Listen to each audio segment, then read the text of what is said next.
We are live, brother. Folks, what is up? Welcome back to the Vol Talk podcast, where we talk all things volunteer sports. You're here with Blake, myself, and you're here with my brother Austin. And today, Austin, we really are talking all things volunteer sports, including our VFLs in the NFL, because today is Super Bowl Sunday, folks. Yep. Happy Super Bowl Sunday to everyone. We thank you, Austin, for the good folks who are going to join either right now or coming up to be a part of our Super Bowl preview, or I'm sorry, not our preview, our Super Bowl pregame. We're going to do a little bit of pregame, and we're going to talk about the Vols who are in the Super Bowl, one Astro Dobbs and Velus Jones Jr., and then we are going to also talk about the latest updates to the Aguilar situation, Austin. So obviously, folks need to stay tuned for that. And then, of course, we're going to update on the basketball teams, the men's and Lady Vols basketball. So probably going to be a little bit of a short show today, Austin. Let folks, kind of get ready for their Super Bowl plans. But it's still going to be a fun show, bro. Yeah, going to be a fun show. Looking forward to the game later today. And yeah, talk a little Dobbs and maybe some of his stuff that he had going on at UT, and he's still hanging around the NFL as a backup. So I love to see that. And then the Aguilar situation that's still developing. We got kind of like right after we got the show last time, we got even more updates about him suing the NCAA, his court date, and whatnot. So we'll talk about what some of that means and the timeline of all that.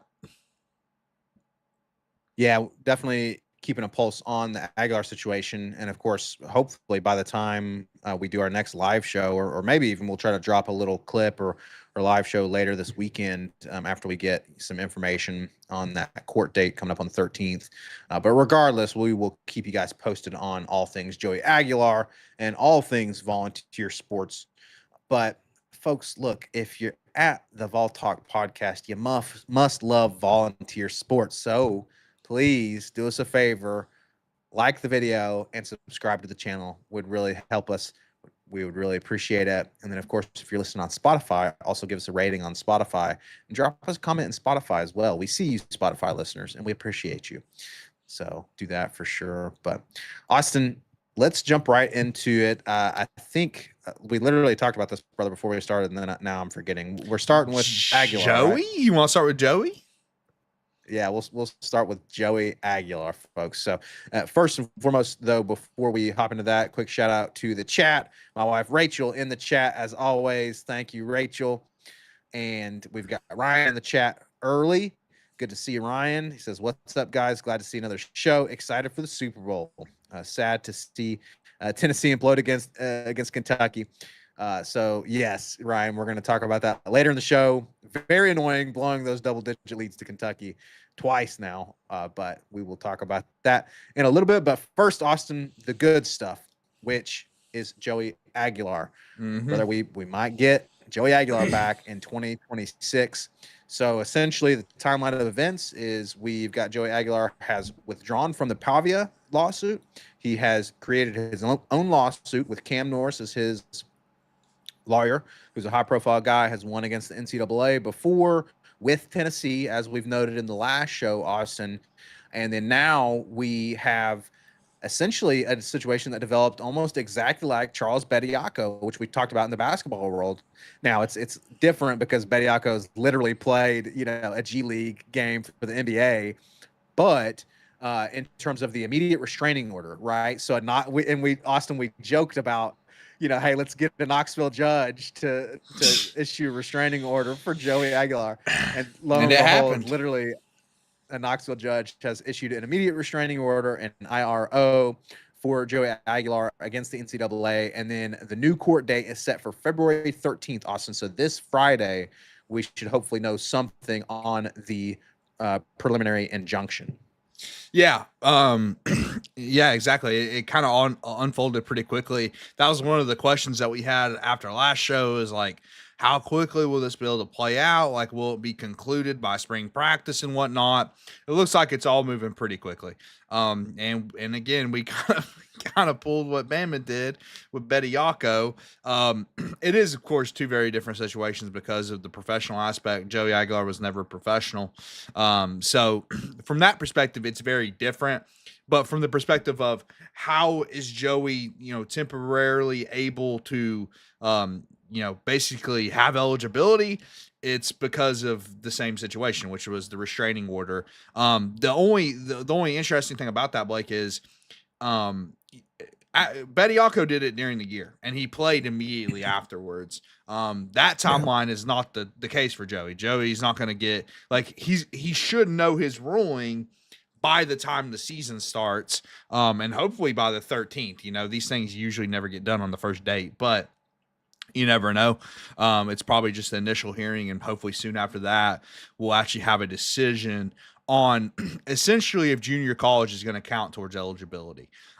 There's, the SEC commissioner came out this week. I don't know if this was triggered by the Joey Aguilar situation. Greg Sankey came out and basically said they want to enforce and the rules the NCAA has laid out, which is basically you have the 4 years of eligibility, the one red shirt, and that's it. That's what Greg Sankey and the SEC wants pushed, which, I overall kind of agree with that for the betterment of the sport. However, I do hope Aguilar's back. I do hope he is back next year. And, with the other rulings that we've seen, it'd be kind of tough if our guy is the guy that's, told to kick rocks, right? That wouldn't be very Right. I mean, to me, that'd be like, what? Like everyone else is getting said yes to. Why is Aguilar going to be the one to say, they're finally putting their foot down, like, no, this isn't the one. Be kind of frustrating. Yeah, it'd be super frustrating and just our luck. Typical Tennessee fashion with NCAA. If all of a sudden they're like they draw. Okay, well here's Tennessee. Now we got to draw the line, folks. It's time to draw the line. It's just it's crazy how that stuff tends to work out for us. But I agree with you. It is ultimately we've talked before, Austin, in the past couple of shows. We talked about, hey, a line does need to be drawn because this is not good for the sport. To have these dudes playing for 8 years, 7, 8 years, and and then especially we have to draw the line at players who sign professional contracts. Yes, okay, no doubt. like actually sign professional contract, whether they're on a practice squad or a G League squad or whatever. If they sign a professional contract, you have thereby decided you are no longer playing college sports. And so that's where the Bediako situation is different than Bediako, and then the other situations in college basketball that are developing compared to Joey Aguilar, of course, who has not signed a professional contract. So yeah, would love to see Joey back, and then once we get Joey back, then hey, let's say boom, done, over with. Let Joey be the last guy this happens for. That's right. That's what I would prefer. But folks, if you're just joining us, let us know what you think about the current situation with Joey Aguilar. So again, we should know a little bit more this coming Friday on the 13th. That's the new kind of court date that we know of for the injunction ruling.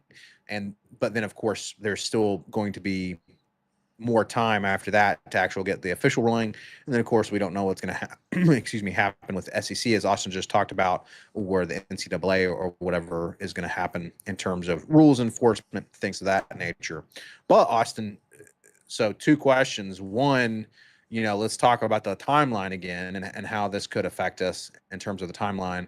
And then 2, where do you, just your gut feeling, where do you put the chances of us having Aguilar again at right now, if you had to guess? I feel a lot better about it than I did a couple weeks ago. Like when we were talking, like during the portal situation, we're like, oh, who's going to be the quarterback? Are we going to go get a depth piece is going to be McIntyre.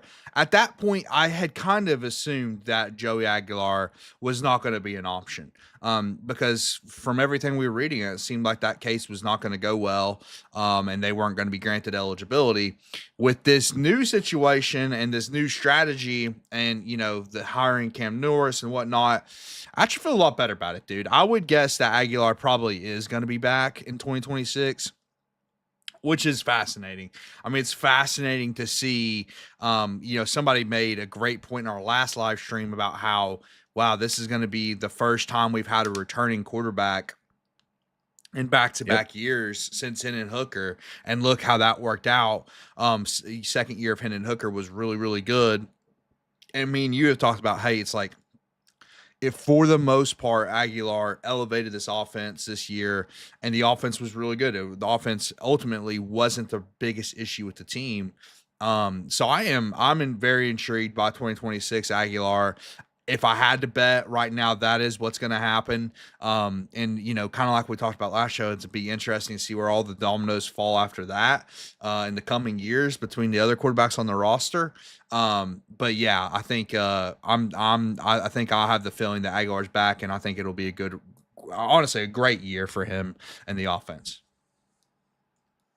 Yeah, I agree. It's looking much better than it was for sure. And it bodes well for us because of everything you just laid out, especially that year 2 of Joey in the system is going to be huge, especially if Hendon Hooker is any measuring stick for that, right? So, look, if the defense can get its stuff together, if Knowles and Poindexter can get this defense rolling, despite, hey, is his defense difficult to learn? Is it going to take some time to implement?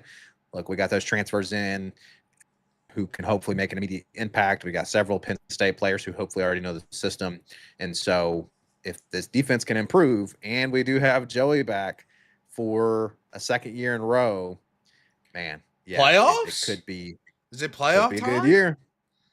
Could be playoff time. Could be talking about the postseason, Austin. We are celebrating the postseason today. Yeah. It is Super Bowl Sunday. Folks, again, let us know in the chat what your Super Bowl plans are. We're about to talk about our Super Bowl Vols, but let us know what your plans are today. Obviously, part of your plans include Vol Talk, and so we appreciate that. We appreciate you hanging out with us. We hope you have a good time as we kind of talk volunteer sports here before we head into Super Bowl Sunday festivities. But Austin, any other thoughts on kind of the Joey Aguilar situation, where it stands right now? Anything else to add on that?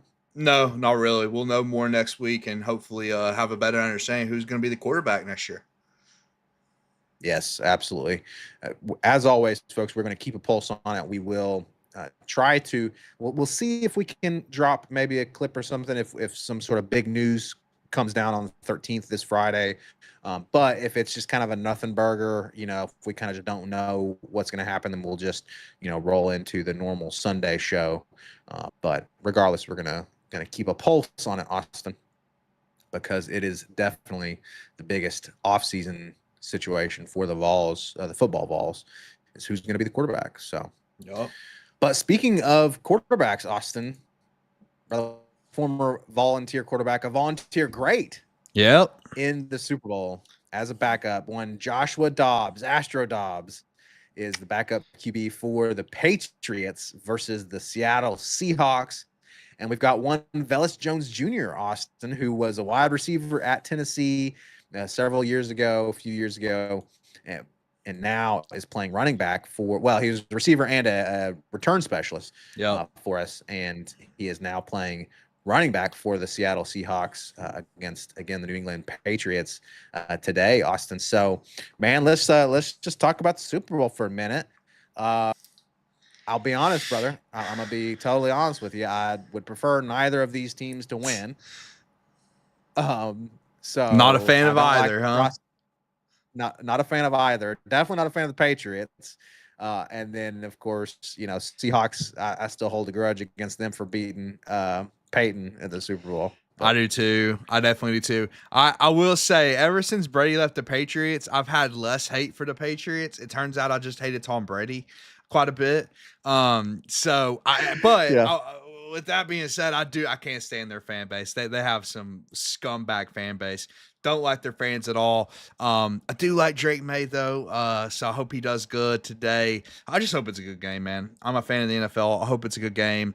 It is sick to see Dobbs in the Super Bowl, man. Though even as a Yeah, backup, it is. I never really expected him to be a starter in the NFL, even though he's got some starting opportunities. Blake, it's funny. The Patriots coach Mike Vrabel coached at the Titans while Josh Dobbs played a play-in game for the playoffs. Unfortunately lost, but he was the starting quarterback for the Titans on probably one of the worst rosters in NFL history. So I kind of give him a pass on that one. But Vrabel clearly believes in the guy. He decided to go pick him up as the backup quarterback. Of course, Dobbs is always been known for his cerebral abilities. Like, always, every time they talked about him at Tennessee, it was, oh, look, he's an astrophysicist, blah, blah, blah. Like, it was always that. And I think that's a great way to extend your NFL career as a backup. If you know your stuff, if you actually know the X's and O's and are like a smart player, that can get you a long time in the NFL. So that's what Dobbs has done, man. He's been a journeyman, but he's still hanging on and has a chance to win a Super Bowl, dude. That's pretty sick. And like you said, he's an absolute Tennessee legend. He's what made us watchable for a couple years, Blake, during the Butch Jones era. It's what made the team watchable. Is Josh Dobbs, his late game heroics. So pretty cool. Velus Jones, not as much as a Tennessee legend, but he was an exciting player while there was not a lot to be excited about at Tennessee during the Pruitt era, dude. It was brutal back then during the Pruitt era, and Velus Jones was still exciting. He has, dude, it's interesting. I call him Timu Cordell Patterson because he took the Cordell Patterson route, dude. He was a receiver return specialist in college, was pretty good at returning. And then in the NFL, he got drafted as a receiver / return specialist. But then later on, people were like, hey, let's see what you can do as a running back. Now, Cordero, like, he was much more successful. His NFL career was reinvigorated after changing over to running back. He became a starting running back for years, was really good. And he was always a good returner in the NFL. He might be the best kickoff returner in NFL history. So Velus, it hasn't worked out as much, but again, he's hanging around NFL rosters. Maybe he'll get a chance. I was just looking up. He was elevated on like Friday, I think, from the practice squad to be on the roster. So hopefully, maybe he gets an opportunity in the game. You never know in the Super Bowl, dude. You never know with injuries and whatnot. So it'd be cool to see him hit the field. But yeah, man. I mean, it's cool. It's just cool. I think. And hopefully with the hype aware, we'll see more and more guys like in the NFL and playing in the Super Bowl, and more guys on Sundays because there for a while, slim pickings. Not a lot of guys made it, especially after the Butch Jones era. So yeah, I'd like to see more and more guys playing on Sundays, maybe more guys playing in the Super Bowl later on. Yeah, for sure. And Velus Jones Jr., he kind of holds a spot in my memory because, Austin, if you remember, now it was against South Alabama. Okay, get it, tracking. But he got our first kickoff return for a touchdown in like 4 years. He did it. It was in 2021, I believe. It was his last season with the Vols. Because for folks who don't remember, he transferred from USC to kind of like Brew McCoy and came to Tennessee. And his redshirt senior season, his last season with the Vols and in college football in general, he got a 96-yard kickoff return. Again, it was South Alabama. So, okay, fine. Which apparently that's his hometown team. I guess he's from the town that South Alabama is located in. But yeah, that was our first kickoff return since 2017.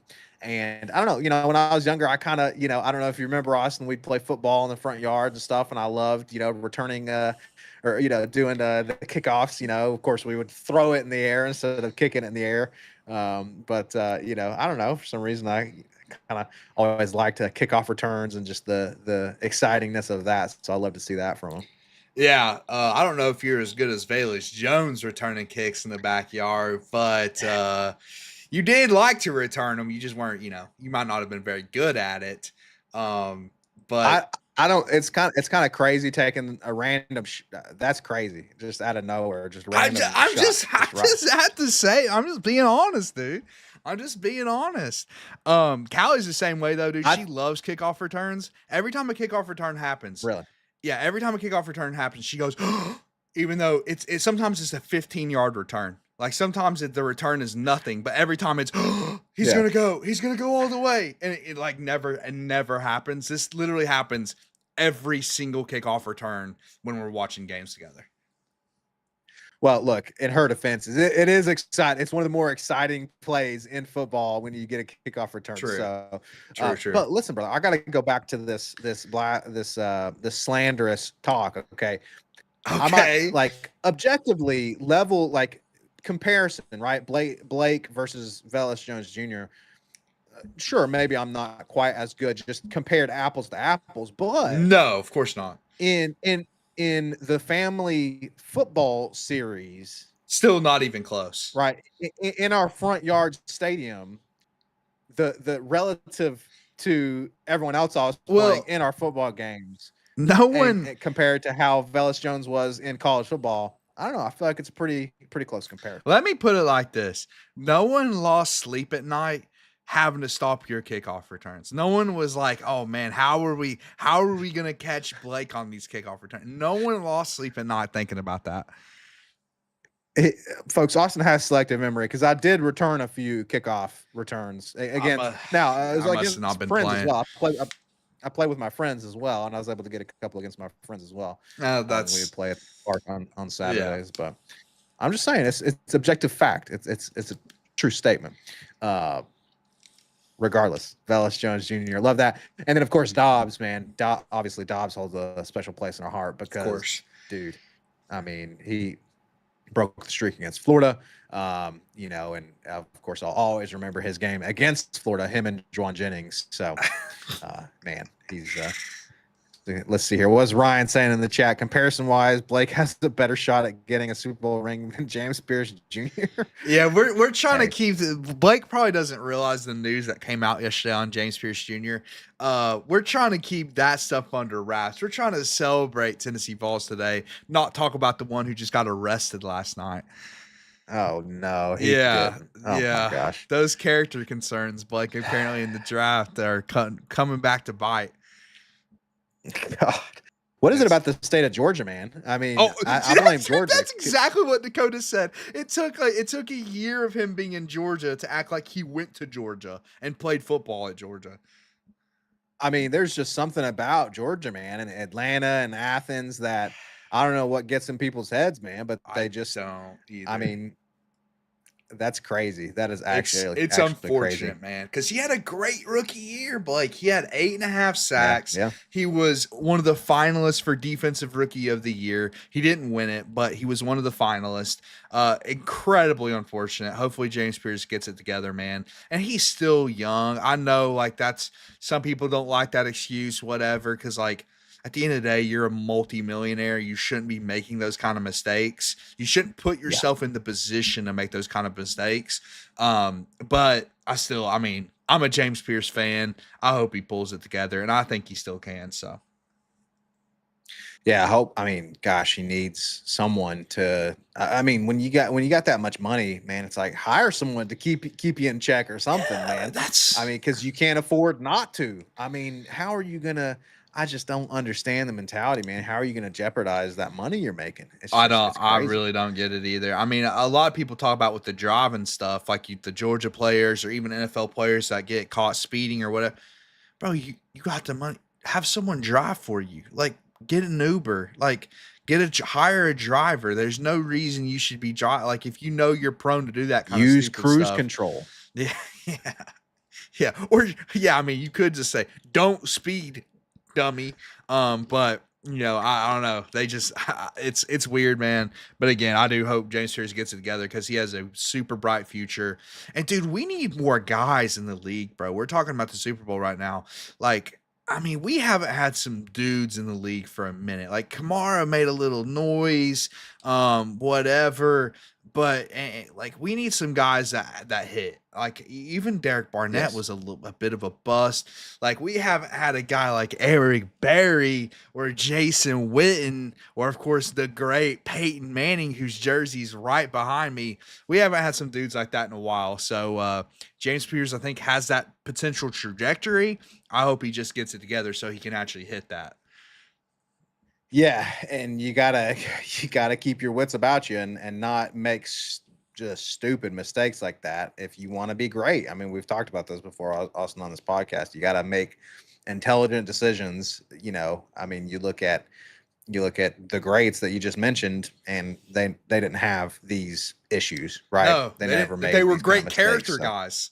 That's the thing. yes, exactly, That's exactly. like, High character guys, yeah, exactly. all But I of tell them. you, who's high character, Austin, Josh Dobbs is high Yo, character, brother. He's I mean, the highest character, and so exactly. I would love to see. I would love, even though I hate the Patriots, I would love to see Josh Dobbs get a Super Bowl ring. I am. I'll be honest. This is blasphemy. If you can especially ask Blake, if young Austin ever said he was going to root for the Patriots, I mean, that would be evidence that someone's impersonating me. Like that's not. I would Yes, never say that during the Tom Brady era. I would never say I'm rooting for the New England Patriots. However, I think today I am, man. I like some of their players. I like Mike Vrabel. And then, like you said, Dobbs. And I got love for Velus Jones too, but Dobbs in particular, man, it would be so sick to see him be rewarded with a Super Bowl ring. Whether he was backups, they, of course, he doesn't play. He's a backup quarterback. He doesn't play. But, I'm sure he's still a big part of preparation, and it's still a team sport. Like, he's going to be happy to win a championship. And, dude, he deserves it, man. The crap he went through here at UT, all the yes. crap that we put him through. I think back to the But let's 2016 not team. say we. Butch Well, Jones. yeah, it's really Butch Jones. When I say we, it's just Butch Jones. Like Butch Jones Yeah. squandered that 2016 team, Blake. That 2016 team, Yes. maybe we didn't have the talent to beat Alabama. Fine, whatever. But the SEC East should have been ours in a handbasket, dude. The fact that we squandered the SEC East title and the chance to play for an SEC title for the first time since 2007 was a travesty. That team was absolutely loaded, Blake. But they were one of the worst coach teams in the SEC. Like, it's one of those situations like you have the talent. You have guys that have went on to play in the NFL, where first round draft picks, whatever, but you have like one of the worst coaches in SEC history. So it was completely ruined. Exactly. It's, I don't even I don't even want to think about the Butch Jones years, man. Just the amount of talent that he squandered. I mean, you talked about Alvin Kamara a minute ago. That was more talent that was squandered. Alvin Kamara and Josh Dobbs and Juwan Jennings. I mean, we're talking about Vols in the Super Bowl, Austin. People got to remember Juwan, the great, the dog, Juwan Jennings was, what was it, a field goal away? If his team had been able to score 3 more points and win that Super Bowl, he would have won was the Super Bowl MVP. Yep. No, you're right, Super dude. Bowl MVP, and he, as a receiver who also threw a touchdown pass. I mean, incredible stuff. I mean, so yeah, the amount of talent that Butch Jones Exactly. is Like, just insane. we really haven't put out a lot of NFL talent since the Butch Jones era. Heupel's starting to get his thumbprint in the NFL, or his footprint in the NFL with, peers and whatever, despite the character concerns. But, Butch had some loaded teams, dude. Loaded teams. Yes. And Juwan Jennings now, he's a player now, bro. Like he's not like a top 10 receiver or anything like that, but he can play. He can play. So excited to see his NFL success as well. But yeah, dude, I mean, I just think it would be cool for Dobbs' career, man. Career journeyman to have a Super Bowl ring would be super cool. And I used to hate the Seahawks too. I'm with you. I used to hate Seattle. That 2013 Super Bowl, Blake, Peyton versus Seattle, when Peyton was in Denver, it was devastating. It was one of my moments. It was on par with 2022 South Carolina. It was absolutely devastating for me. Because Peyton had lost the Super Bowl already, and the other loss in the Super Bowl against the Saints was also devastating for me, by the way. I'm still a Colts fan to this day because of Peyton Manning. That was devastating. But to see Peyton get destroyed like that in the Super Bowl, man. It was rough. Yeah. It was rough. So I hated Seattle for years after that. Still kind of do. So shoot, I guess I'll root for the Patriots today.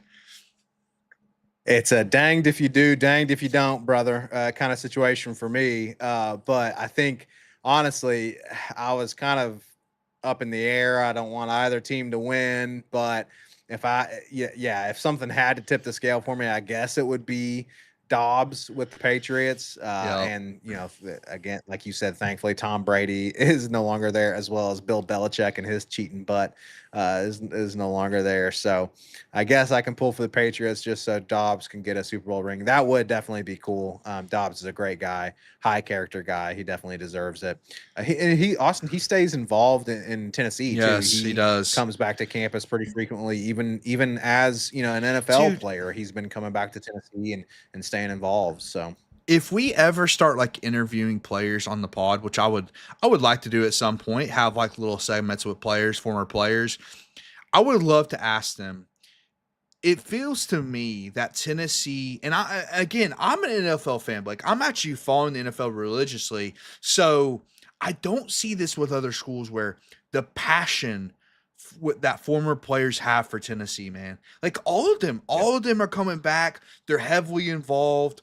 It just seems different, man. The love that they got for the school, and that's despite like, the Butch Jones era and all of that. Like, I don't hear a lot of his former players speaking very highly of him, Blake. I've not heard any, actually. I can't name a single one. However, they still got love for Tennessee, man. They still got a lot of love for Tennessee. And Dobbs is royalty around here. We all know that. Dobbs is royalty, man. Because like I said, he made this team watchable for about 3 years under one of the worst coaching jobs in college football history. I keep bumping it up, by the way. It was like Tennessee history to SEC history, and then it's like, you know what? It's really college football. He's one of the worst coaches in college football history. Butch Jones. I mean, the man is at South Arkansas. What is it? Arkansas State now. Arkansas State, and he's still losing. Austin, he's still losing, and just the absolute scum of in order to essentially keep his buyout money, you have to, his buyout's like, hey, you got to get a job and try to reduce the amount of money that we owe you. You have to make an earnest, attempt to get a job and reduce this amount of money that we owe you. And it will be reduced by the amount of money that you make in your new job. Well, guess what this scum does? The scum does two things. One, he goes and gets hired by our worst rival, Alabama. Mm-hmm. And then two, they give him the lowest amount possible that you could make. It was like $35,000 a year. The lowest amount they could give him, they gave him to essentially fulfill his part of the buyout. And then the cherry on top, Austin, was, and I didn't mean for this to turn into a freaking rant on Butch Jones, but it irks me to no end. Hey. And then the fact that you come back to our stadium, Austin, as an intern, as a $35,000 a year intern with Alabama, and you let Nick Saban, Saban beat your players. Yeah, it's literally your players, dude. It's literally the players your team. And then you smoke a cigar with the Alabama players. I mean, that's just next level pathetic, dude. Pathetic, dude. Totally pathetic. I can't look, Derek Dooley, he's a bum coach, but at least he's not a pathetic human being. Jeremy Pruitt, he's a super bum coach. He's freaking coaching middle school girls basketball now. He's a cheater. Pruitt and Butch are like right there, bro. And they're right there. They're right there. The difference is Butch could actually sell recruiting here. He could actually get good players. So at least we have some fond memories of the players that were here under Butch Jones. I have no fond memories under Pruitt at all.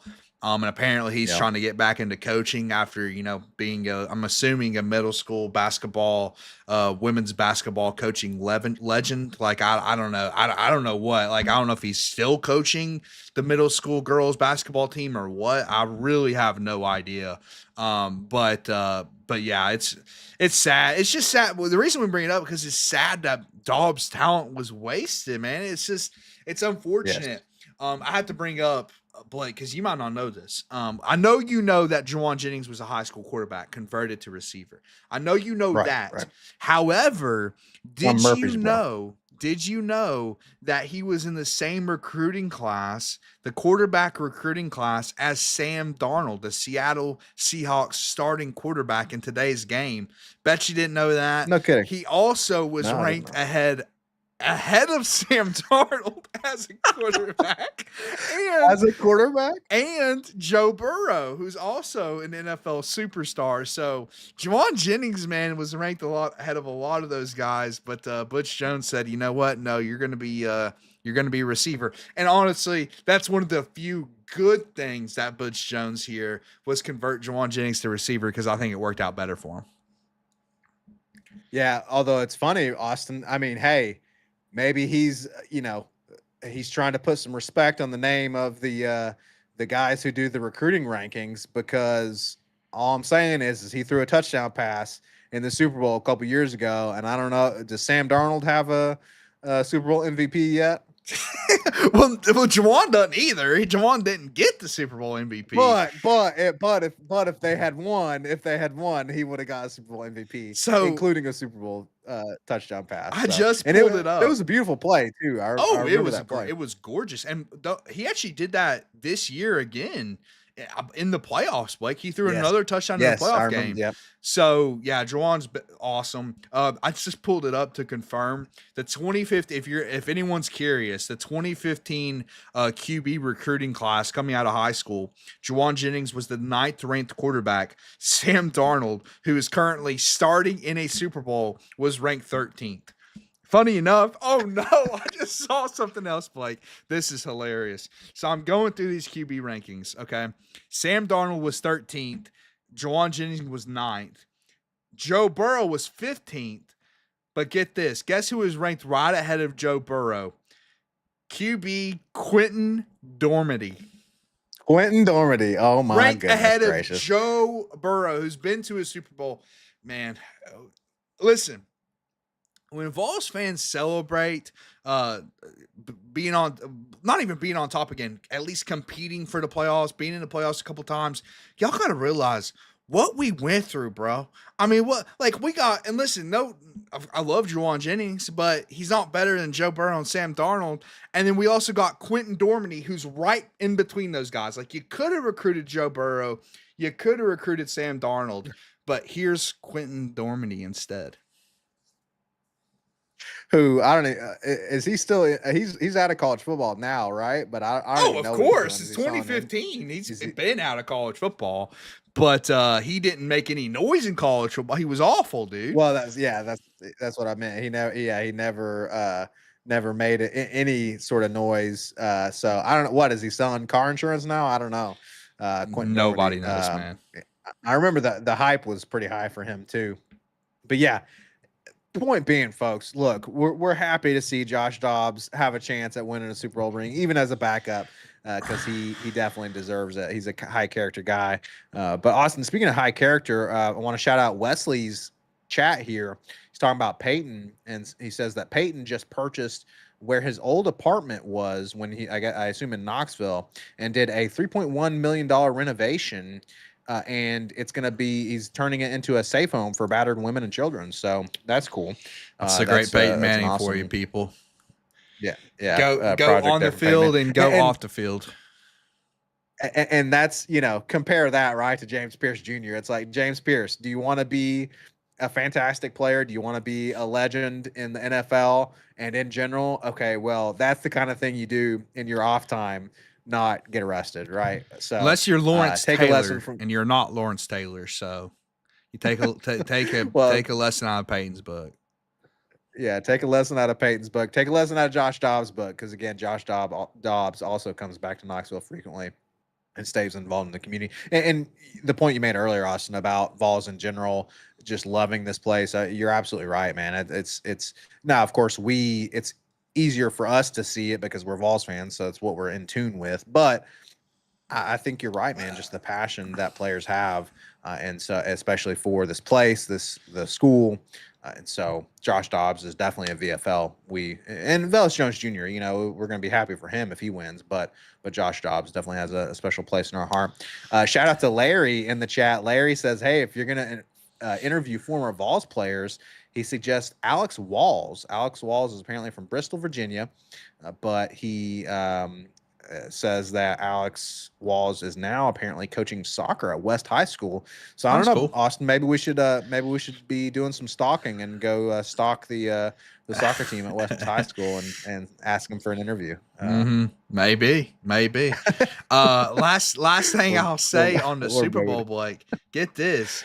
Yes. I told the people, the listeners, that I love the NFL. The last Super Bowl that I refused to watch was round one of this matchup, Patriots versus Seahawks.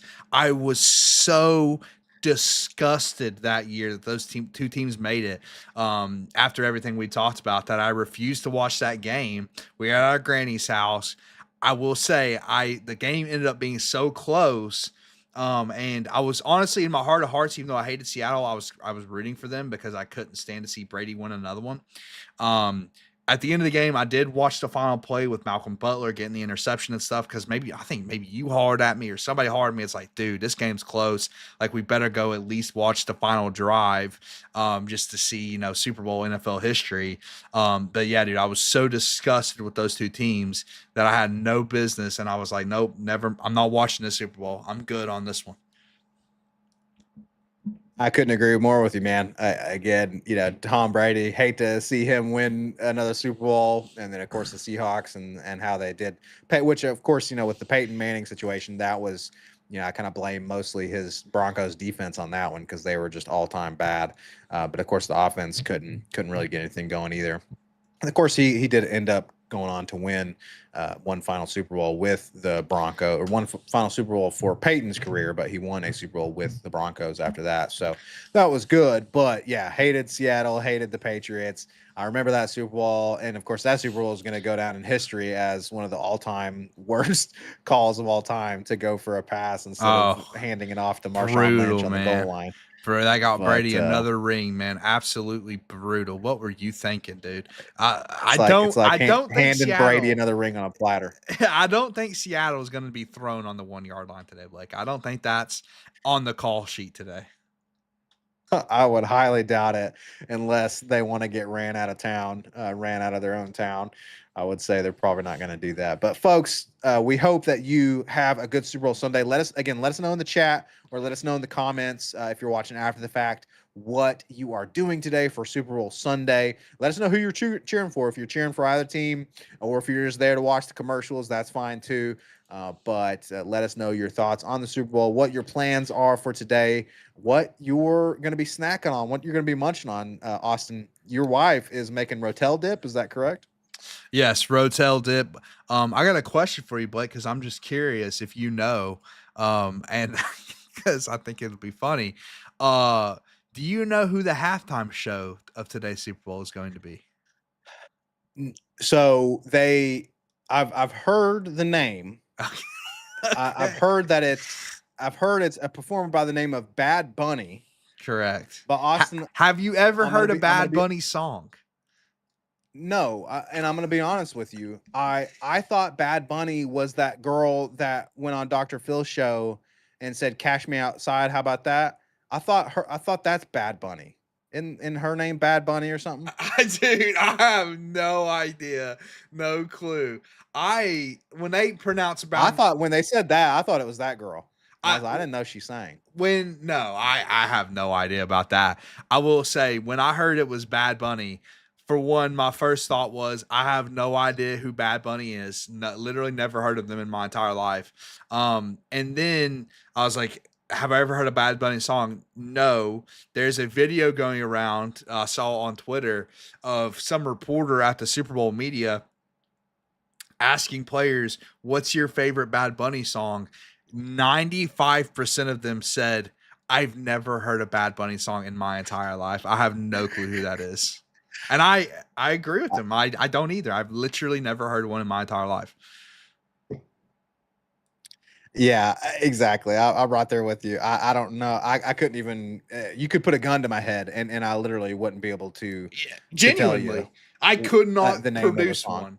I would have to just, Yeah. I would literally have to put together a random set of words and just hope and pray that that's Open it. pray.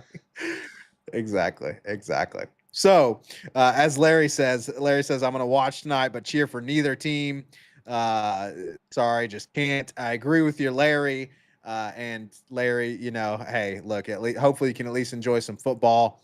The halftime show may not be for everybody, but Rhonda says she's having pizza snacks, cake brownies, will be in a Oof. sugar shock. Oh, Man, that that sounds good, sounds Rhonda. good, Sounds Rhonda. good. That sounds real Sounds good. good. Man, I would love to to get some freaking cake brownies, some pizza snacks. Austin, again, your wife's making rotel dip. What else is on your list, brother? What do you got going on for tonight? Dakota's got a whole spread for if y'all watched the show for a long time. Special guest Dakota's hosting tonight, our Super Bowl party. He's got a whole spread for us. I think hot dogs, like a fry bar. We got all kinds of stuff, man, all kinds of desserts and whatnot. But yeah, we had to bring the Rotel, man. Rotel is one of my favorite Super Bowl foods. Of course, you got to have wings. Like, you can't have a Super Bowl party without wings, boneless or bone in. Blake, are you a bone in kind of guy or boneless? I like both personally, but I could really mess with some good bone in wings. Some good bone in wings, I can mess with those. I think so. Here's how I would put it: the best bone-in wings beat the best boneless I wings, like that. but I like that. on average, boneless are a safer bet. That's Right, fair. because you can That's you fair. can get some pretty bad bone-in wings, You can't really screw up a boneless whereas wing, bro. you You can't can't you screw can't. that It's up. it's like it's a glorified chicken nugget, It's a right? no, I it's mean, a it's chicken nugget. Yeah, it's like, come on. a- and you really can't screw up chicken nuggets. No, I agree But with that. I like the way you put that. Rhonda says, yeah, yeah. Rhonda says definitely not a Weight Watchers friendly night tonight. Yeah. Hey, that's Hey, what the Super Bowl is Ron, all that's about, man. exactly. That's it's an American holiday, so it's a cheat day. It's Mhm. definitely an automatic cheat day. So, folks, we hope you enjoy watching a cut. Well, we'll see if our Vols get any minutes in the Super Bowl. Austin, last fact I'll say before we move on to a quick update on the basketball teams, Very quick. is yes, very quick. 109 apparently, according to the Tennessee social media account. This is the 109th time Vols have appeared in the Super Bowl, Austin. Ooh, So Vols have a rich tradition of appearing in the Super Bowl. So, we should have tried to name hey, them all. and That's what we should have had the show. Just name all 109 oh, yeah. balls that were in the Super Bowl. Which one of us can get I more? mean, that would be, hey, that's a good idea for some other time. I think would be a week, because we'd probably spend an hour. We like between me and you, we'd like spend an hour trying to remember all the balls that have been in the Super Bowl. And then of course there would be some that were before our time that we'd have to kind of go back and guess based on our knowledge of the history of the balls here. A couple points in chat real quick. Yeah, Rhonda says you can definitely destroy chicken nuggets. Rhonda, that's a rare feat if someone can mess up chicken nuggets.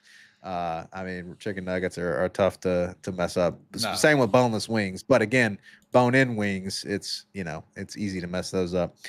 And then let's see here, we've got Hattie Mae Aguilar. Hattie Mae in the chat here. Hey, Hattie Mae, we appreciate you joining a Vols stream. I Let's don't know guess. why you clicked. If Let's Yeah, just take a guess of what team he roots for. Typically, when people come in and they don't tell their team allegiance, it's because their team sucks. I'm gonna guess Kentucky. I gotta guess Kentucky. Hattie Mae is and likely a that Kentucky fan. that's a good guess simply because of the basketball situation, Austin. But I feel That's like he would true. have said something. That's a good point. If That's a he really good point. he would have said something Yeah. if it was Kentucky. So I think it's probably it's probably like a Georgia fan, right? Where it's No, like it's they not weren't relevant for Georgia. 40 years. No, it's not Georgia. There's no And way then it's I'll Georgia. There's no way it's Georgia. I don't know. Georgia beats us. That's the thing. Georgia beats us. So I gotta assume it's somebody that we Oh, own. you think it's, yeah, Yeah, you're probably right. exactly. Like that, they're just trying to like bring us down to their level, kind of deal. Yes, that's So exactly right. There's no way it's a Georgia fan. Surely maybe not. maybe Arkansas fan, maybe Ooh, Missouri. Missouri would be a good guess. A Arkansas is a Missouri good fan. guess too. I kind of like Arkansas fans. Kind of act that way, man. They're kind of pathetic, so I would not be surprised by that. Hey, not all Arkansas fans. I got a good buddy from the Army who's an Arkansas fan. Shout out to True, Trevor. true, true. But folks, listen. If you're listening on Spotify, you're not in the live stream, or if you're watching after the fact on YouTube and you're on the live stream, we got Hattie May, who's apparently not a Vols fan, but he is joining us in the Vol Talk channel for whatever reason on Super Bowl Sunday, trying to talk smack about Joey Aguilar. Hey, we'll be excited to have Joey Aguilar back. And folks, if you're just Yes. joining and you missed the conversation on Joey Aguilar, you'll have to rewind. We started with that conversation on Joey Aguilar and the latest on the situation with his lawsuit and all that good stuff. So rewind to the top of the show to catch that segment on Joey Aguilar. And then, of course, we've just got done talking, Austin, about the Super Bowl and our Vols in the Super Bowl. Again, shout out to Velus Jones Jr. and Dobbs. One way or another, a Vol is going to be walking away with Super Bowl ring, Austin. So No doubt. No doubt, man. gotta love it. But I agree with you and Rhonda. I would love to see Dobbs win a Super Bowl ring for sure. So. But Austin, I guess without further ado, we got to rip this Band-Aid off, brother. It is our, as I say, our solemn duty to cover the Vols, even in losses. And folks, unfortunately, well, first, actually, Austin, before we get to the bad news, I got to say to the good folks, if you're just joining or if you haven't already, please like the video and please subscribe to the Vol Talk channel. Follow us on Spotify as well if you haven't already. We would really appreciate that, because we talk all things volunteer sports. So if you love Vol sports, or if you love just college football, college basketball in general, give us a follow, give us a subscription. We would really appreciate it. So definitely do that. But now, Austin, now that I got that out of the way, now before we bleed a few viewers here, now we got to rip the Band-Aid off. That is the basketball teams. So with the men's basketball, brother, of course the big news is, man, our men's basketball team once again blew a double-digit lead to Kentucky. Now, real quick, we did beat by 20 points nearly. We beat Ole Miss earlier in the week on Wednesday. We won that game. And so we're happy to see the Ole Miss or beat Ole Miss, but Austin, we circled that Kentucky game coming up, and man, again blew a double-digit lead. The good news is that Nate Ament seems to be finally looking like he was supposed to look. Right, he's looking better and better, and he tried to carry this game, but brother, we blew this lead, and it's just unbelievable. Yeah, it's tough, man. It's tough with Rick Barnes' team. I love Rick. This isn't Rick Barnes slander, but if you follow Rick Barnes and our basketball teams, you know there's just stretches in games where we just can't find a field goal. Like there's nothing we can do. We just can't get a bucket no matter what. That's what happened in the second half of this game. We started at the beginning of the second half just absolutely ice cold. Could not buy a bucket to save our lives. So Kentucky soared back. I mean, it was basically a carbon copy of our first matchup. It was big lead at halftime, and then we blew it in the second half. And Ament, he was good, man. Especially in the first half, he was really, really good in the first half. At some point, they showed like a comparison of his first half stats versus his second half, and it was like 1 of 2 in the second half. It's like, I don't know. I don't get that. When you clearly got a guy who's starting to develop and he can start to create his own shot. If you haven't got a field goal in 4 minutes of play and your best offensive player only has 2 shots, force him the ball. Like everything else isn't working. Like at some point, screw the offense, screw whatever it's supposed to be happening, force aim at the ball. He had been really good that game. Like he's also good at drawing fouls, getting to the foul line, and his free throw shooting has gotten better. So it's like, dude, I just change it up, man, change it up. And it just, I don't know, it wasn't working. It just wasn't working in the second half for some reason. The other baffling thing about this team, Blake, is they have some of the worst. And Rick Barnes literally joked about this in the Ole Miss game. Like we started to let them come back a little bit, and then we pulled away at the end. He literally joked about some of the passes. They're like, he talks about, he jokingly said, it's like some of our players like feels like they have money on the other team, like with some of the passes. And that happened again in this game, bro. It was just some of the passes at the end of the game. I don't know. I can't even remember the players. So if I call out the wrong player, I feel bad, but it might have been a JP Estrella was inbounding a ball or something. And it was just like the ugliest pass I can imagine, dude, just straight to Kentucky in a critical moment in the game. It's incredibly frustrating to watch.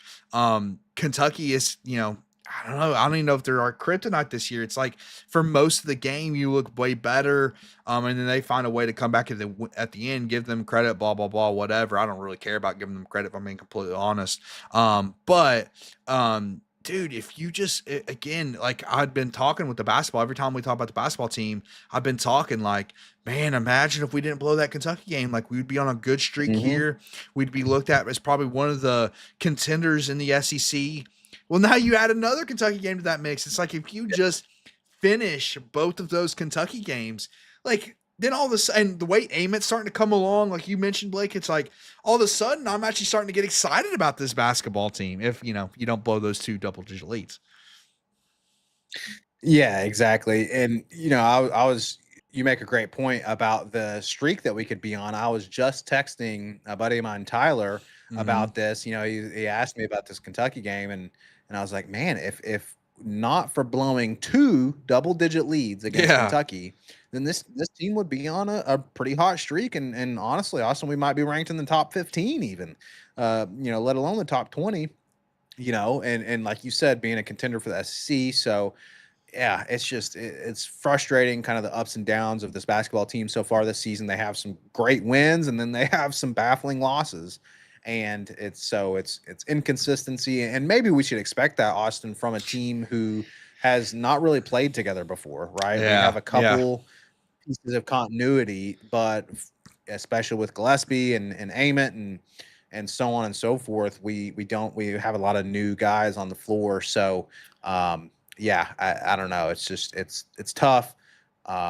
It's frustrating. Rhonda says in the chat here, if we could have hit at 90 or 85% of our foul shots, we could have won. And then she says we'll meet up again with Kentucky in the tournament. Yeah, that's kind of been the story of Kentucky, Tennessee, Austin, the past few years, is kind of trading blows in the regular season, and then we usually have, at least the past few years, gotten the upper hand on them in the tournament. So hopefully we can pull it together and make a tournament run of some sort this year, Austin, because yeah, it's right now it's kind of looking a little iffy. Yeah, it's looking iffy, and I do think Amit's going to give us a chance. Like he has been, it's been a tale of two seasons for him. Early on, he was just really timid. I didn't see the elite level athleticism. Now I'm starting to see more of the explosion. Now I'm starting to think it's like, was it more of just a confidence thing? Like once he got his confidence, once he said, okay, I can actually play in this league, I can play on this level. He's looked more explosive. He's been more aggressive.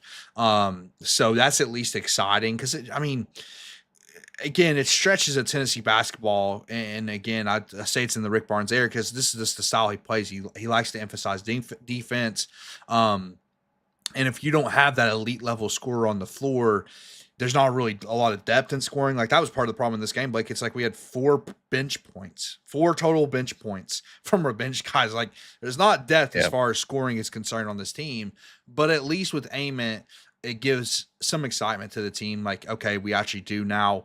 Seems like we have an elite level offensive player at this point. The way kind of we thought he was going to play at the beginning of the year. The problem is, Blake, the continuity piece that you pointed out is like, you don't really have a second year. Like Amit's a one and done guy. He's going to be going to the NBA in just a couple months now. So it's like, if you don't get it together now and into the SEC tournament and the big tournament, then it'll be all for naught, if you will.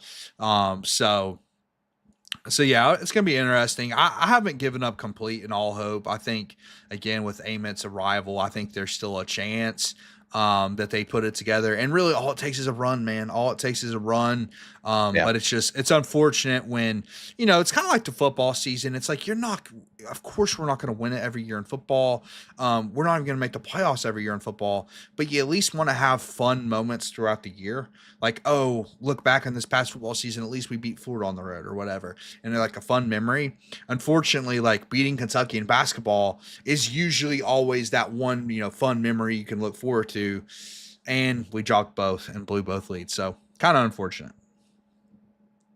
Yeah, it is unfortunate, but again, like Rana says, hopefully we'll get another crack at it in the tournament and get some comeuppance. We've owned them pretty decently so far in pretty much every sport for the past few years. So shout out to Willie Boy in the chat. We'll give you this one, Willie Boy and other Kentucky fans. We'll let you have fun with this one because I know it's pretty few and far between against Tennessee for you guys these days. So we'll let you enjoy it when it happens every so often.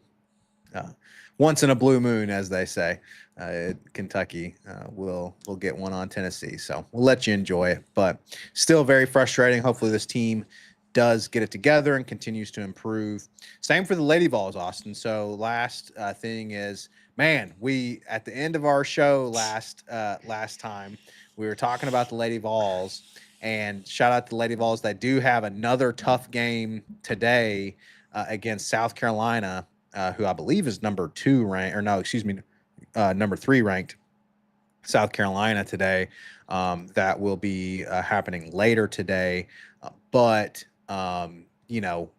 with South Carolina, or I'm sorry, before the South Carolina game, the Lady Vols, they were able to win in overtime against Georgia. But last Sunday, Austin, as I was saying in our live stream, we jinxed them, man. We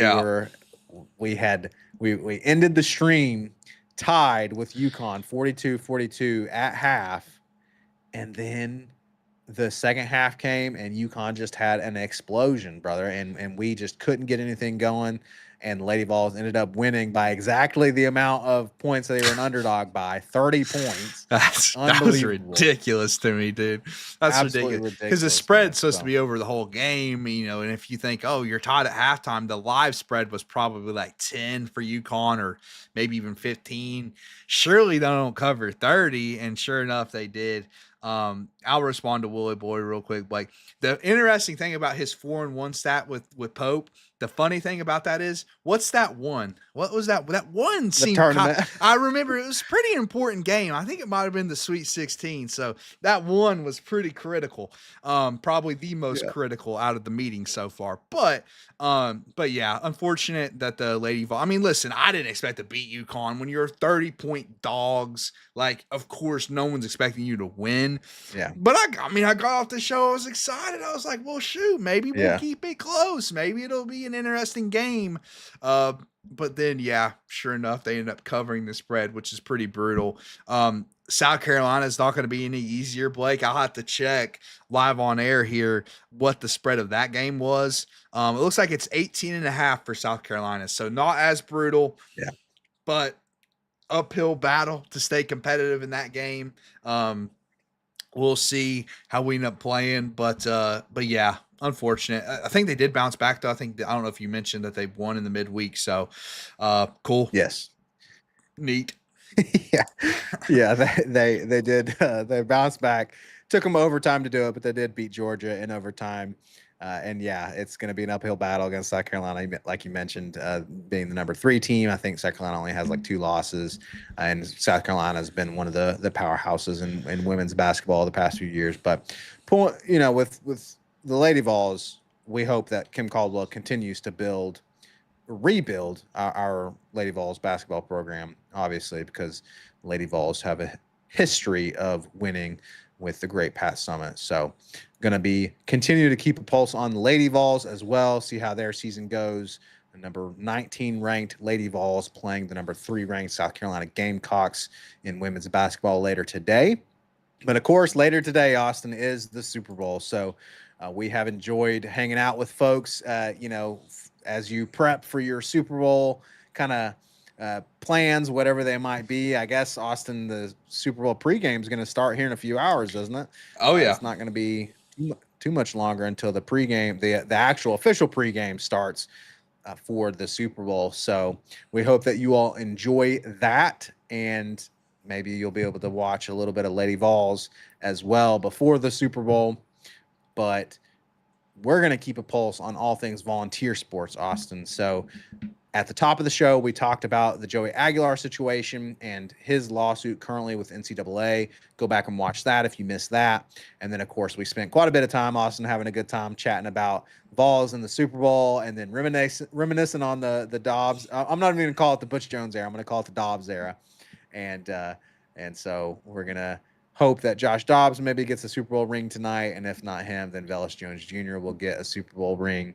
So we'll be keeping a pulse on that, and then basketball as well. And then, of course, Austin, not too much longer, baseball will be starting up as well. So yes, sir. We're going to keep a pulse on it, folks, but we will catch you next week for next week's live show. And we're going to continue to bring you off-season football news as well as basketball news and anything else we can during the off-season. So like the video, subscribe to the channel, and turn on notifications if you haven't already. And we'll catch you for next week's live show. Thank you all so much for joining. Until then, as always, baby, go freaking Vols. GBO.